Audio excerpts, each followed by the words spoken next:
नमस्कार दोस्तों, मैं विजय कुमार गिरी आप लोगों का एक बार फिर से स्वागत करता हूं अपने YouTube चैनल जिसका नाम है सुगा classes for agriculture.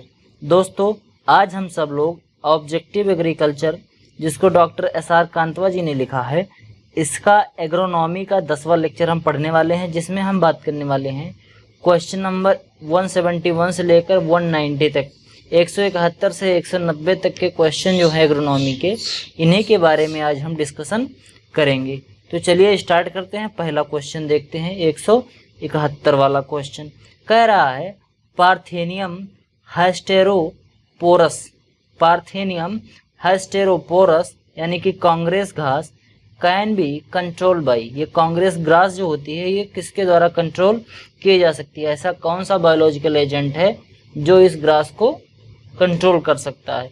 Option A Chrysomela species, क्या? Option 1 Chrysomela species, option B Dactylopius tomentosus, Dactylopius tomentosus, option number C Zygogramma bicolorata, क्या? Option number C Zygogramma bicolorata, option number D नियोक्टिना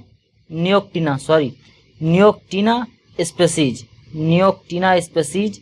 तो हम इसमें से जो आपका राइट आंसर है वो है जाइगोग्रामा बाइकोलोराटा। जाइगोग्रामा बाइकोलोराटा एक प्रकार का ऐसा इंसेक्ट है जो पार्थेनियम बीड को यानी कि कांग्रेस ग्रास को खा जाता है।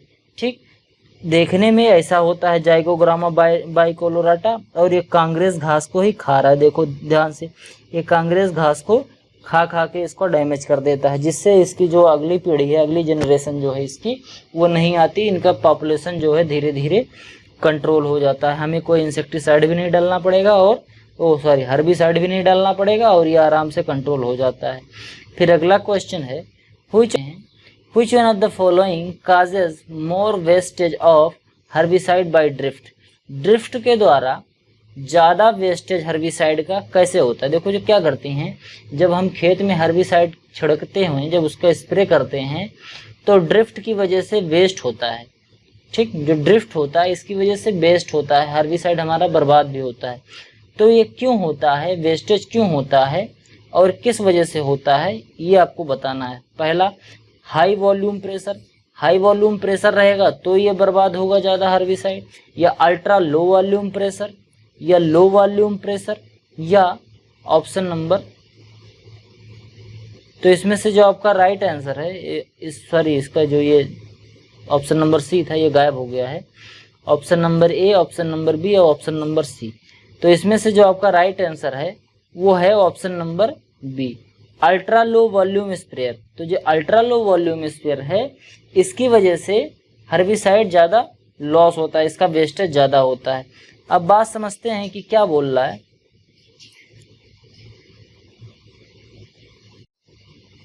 कह रहा है, देखो, factor affecting pesticide drift, drift is a uncontrol movement of a pesticide away from its target area, the main type of particles and vapour drift, particle drift and vapour drift. अब देखो बात समझो, जैसे मान लो कि इतना एरिया है, हमने टारगेट किया कि यहाँ पर हम स्प्रे करते हैं हर्बिसाइड को, लेकिन क्या होगा जब हम स्प्रे करेंगे तो इस एरिया के बाहर वाले एरिया पर भी कुछ हर्बिसाइड चला जाता है। क्यों? हवा की बहाव की वजह से जो छोटे छोटे उसके वेपर निकलते हैं, उसके जो छोटे छोटे पार्टिकल यानी कि जो छोटे छोटे फुहासे निकलते हैं, वेपर जो निकलता है, वो इतने जो सिलेक्टेड एरिया है इसके बाहर भी चला जाता है। इसी को हम बोलते हैं ड्रिफ्ट। ये अनकंट्रोल मूवमेंट होता है। जिस समय जितनी तेज हवा चल रही होगी उस समय ड्रिफ्ट उतना ही ज़्यादा होगा और हर्बिसाइड का लॉस उतना ही ज़्यादा होगा। ड्रिफ्ट के बारे में और भी क्या है, damage susceptible of target site plant animal etcetera, ये डैमेज कर सकता है जो ससेप्टेबल पार्ट्स हैं। जैसे मैंने कहा कि बीच में जैसे मान लो एक रो ये है और एक रो ये है, इन दोनों रो पर हमने एक क्रॉप लगा रखी है, कोई भी क्रॉप मान लो। बीच में यहाँ पर क्या है, बीच में यहाँ ढेर सारे खरपतवार उग गए हैं, तो हमने कहा कि इस पर स्प्रे कर देते हैं हम हर्बिसाइड। अब जब इस पर हम हर्बिसाइड डालेंगे तो अगर ड्रिफ्ट ज़्यादा रहेगा तो ड्रिफ्ट की वजह से ये इधर जो हमने प्लांट लगाया है यहाँ पर भी वो आ जाएगी दवा, ठीक, जो हर्बिसाइड हम डालेंगे इस पे भी पड़ जाएगा, जिससे ये क्या हो सकता है, डैमेज हो सकता है प्लांट। इसी तरीके से एनिमल भी डैमेज हो जाते हैं, ठीक, हर्बिसाइड जब हम डालेंगे तो इससे एनिमल भी डैमेज हो जाते हैं। एनिमल कैसे डैमेज हो सकते हैं, जैसे मान लो कि हमने वीड कंट्रोल करने के लिए धान के खेत में क्या डाल दिया, हर्बिसाइड डाल दिया। अब क्या होगा कि धान के खेत में जो अर्थवर्म्स हैं, जो केचुए हैं, ये भी उस हर्बिसाइड के प्रभाव से मर जाते हैं। तो इसी वजह से ये ड्रिफ्ट वाले प्रॉब्लम होते हैं। Residue pest control which waste pesticide and money and contaminate the environment, water pollution and illegal pesticide residue। इन सब की वजह से क्या होता है कि हमारा एनवायरनमेंट भी पोल्यूटेड होता है, वाटर पोल्यूशन भी होता है, एयर पोल्यूशन भी होता है। इसी वजह से हमको स्प्रे तभी करना चाहिए किसी भी पेस्टिसाइड का, कोई भी केमिकल का, जब ड्रिफ्ट कम हो, यानी कि कम से कम ड्रिफ्ट पर करना चाहिए, ठीक। जब हम कम ड्रिफ्ट पे करेंगे, ज़्यादा वॉल्यूम अगर लगाएंगे स्प्रे करते समय, यानी कि जो बूंद है अगर वो बड़ी बड़ी बूंद बनेगी तो उड़ेगी नहीं ज़्यादा, लेकिन अगर पतली बूंद रहेगी तो बहुत दूर तक उड़ेगी। तो जिससे ये क्या होता है, हर्बिसाइड केमिकल का लॉस भी होता है और ये एनवायरनमेंट को पॉल्यूट भी करता है। समझ गए। अगला क्वेश्चन देख, पोस्ट पॉन्डिंग, ये गड़बड़ हो गया है, लिख लेना इसको, postponing. Postponing of first irrigation to 40 to 45 days after sowing is always preferable for cotton crop too। मतलब कि 40 से 45 दिन के बाद, यानी कि बुआई के 40 से 45 दिन के बाद जो हम फर्स्ट इरिगेशन करते हैं, अगर उसको हमने पोस्टपोन्ड कर दिया, थोड़ा और आगे बढ़ा दिया, तो इससे क्या होगा खेत में, ठीक।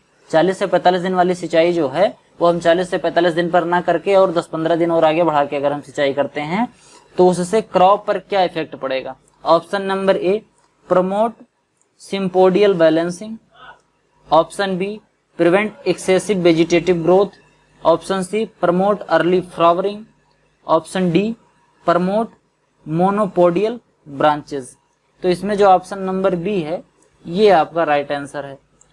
Prevent excessive vegetative growth. जब हम इरिगेशन नहीं करेंगे तो खेत में पानी की मात्रा कम हो जाएगी, वाटर कम हो जाएगा, और पानी में जब वाटर, सॉइल में वाटर कम हो जाएगा तो न्यूट्रिएंट की अवेलेबिलिटी भी प्लांट को कम हो जाएगी। क्यों? क्योंकि जितने भी न्यूट्रिएंट प्लांट लेते हैं वो थ्रू द वाटर लेते हैं, ठीक। तो अगर वाटर नहीं रहेगा खेत में तो वो प्लांट न्यूट्रिएंट भी आसानी से नहीं ले पाएंगे। समझ गए। तो इसी वजह से उनकी जो वेजिटेटिव ग्रोथ है वो रुक जाएगी, तो इससे इनकी जो वेजिटेटिव ग्रोथ है वो ज़्यादा नहीं होगी। समझ गए। अगला पॉइंट देखते हैं, in functional allelopathy. Functional allelopathy में क्या होता है? A toxic substance are release as much from the plants. ये toxic substance are released as such from the plants.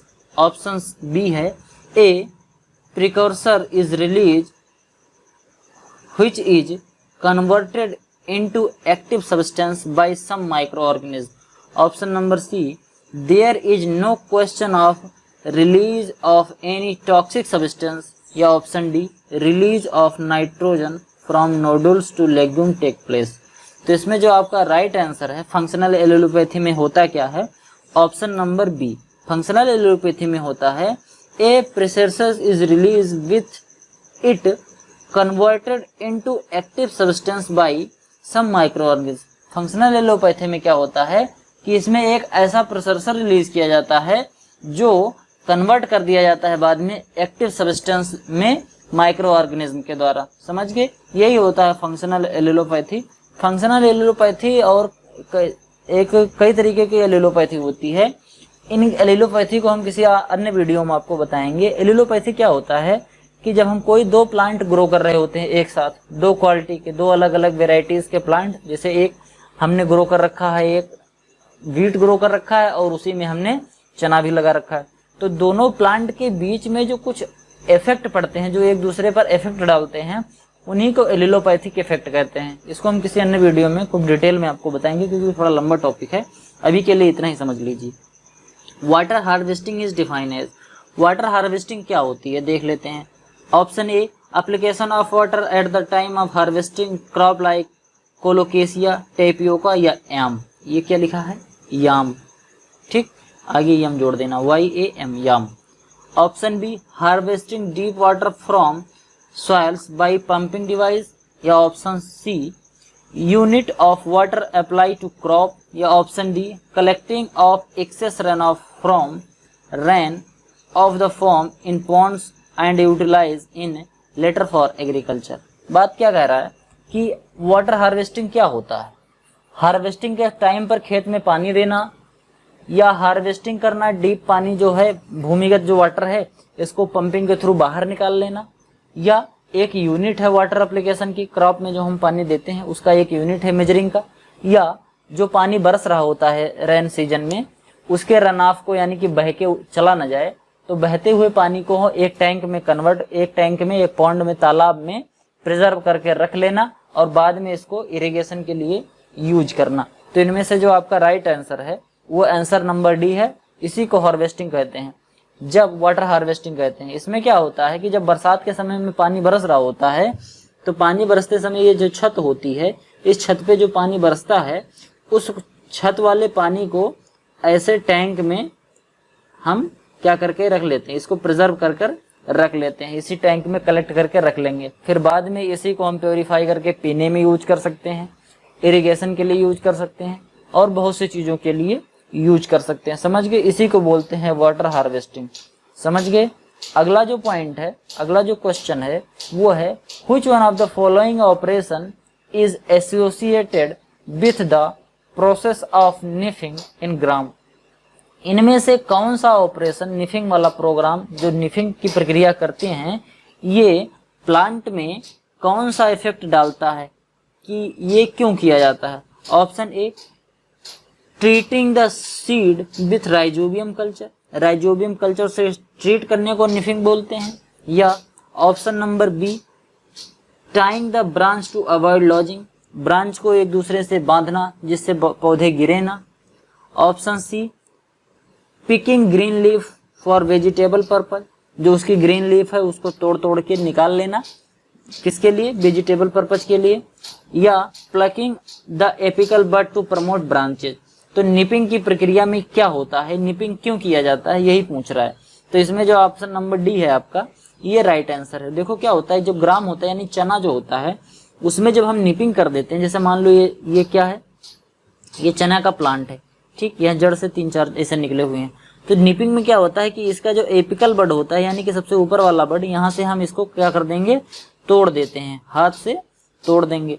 तो जब ये तोड़ देंगे तो जैसे मान लो कि हमने यहाँ से तोड़ दिया, ठीक, अब यहाँ से हमने तोड़ दिया, अब फिर यहाँ से 2-3 ब्रांच, जब यहाँ से हमने तोड़ दिया तो इसके नीचे जो यहाँ पर क्या था, यहाँ पर इसके जो बड थे जो बढ़ नहीं रहे थे, जब यहाँ हम तोड़ देंगे तो ये जो वाले ब्रांच हैं ये बढ़ने लगेंगे। तो देखो एक से कितने ब्रांच हो गए, 4 ब्रांच हो गए।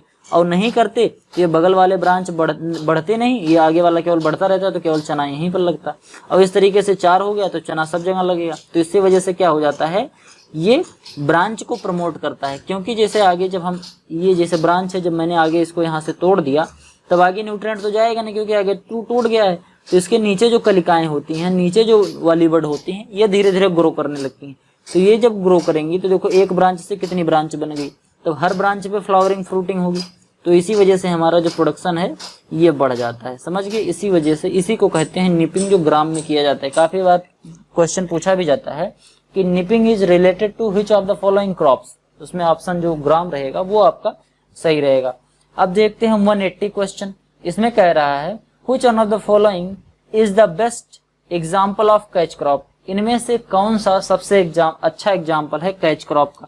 Option A linseed, option B mustard, option C toria, option D groundnut. Which of the following is the best example of catch crop. Catch crop का सबसे अच्छा एग्जाम्पल कौन सा है? ऑप्शन सी तोरिया। देखो बात समझो, कैच क्रॉप होती क्या है।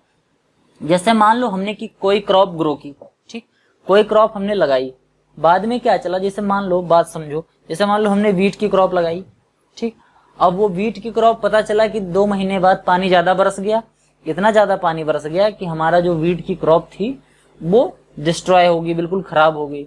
तो अब बीच के जो 3-4 महीने बचे हुए हैं, क्योंकि अब तुरंत तो हम धान की रोपाई कर नहीं सकते, तो बीच में जो इतना टाइम बच रहा है, इस टाइम में कुछ हम क्रॉप ग्रो कर लें जिससे हमारा जो लॉस हो उसको हम मिनिमाइज कर पाएं, हमारा लॉस जो है उसको हम कम कर पाएं।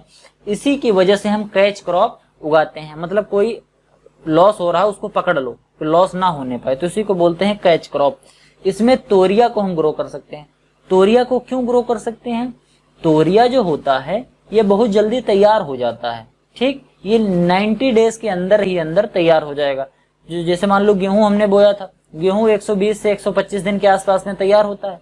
तो मान लो 1 महीने हमारे खराब हो गए, तो हमारे पास अभी भी 90-95 दिन बचे हैं। गेहूं अगर डिस्ट्रॉय हो गया 1 महीने बोने के 1 महीने बाद तक, तो हमारे पास अभी भी 3 महीने 90 दिन का टाइम बचा है, क्योंकि उधर धान बोने का अभी टाइम दूर है। तो इस 90 दिन में हम तोरिया उगा सकते हैं। तोरिया सरसों जैसा होता है, तो इसको अगर हमने उगा दिया तो क्या होगा कि हमारा जो गेहूं की वजह से लॉस हो रहा था वो लॉस मिनिमाइज हो जाएगा, क्योंकि टिलेज ऑपरेशन हमने पहले से कर रखा है।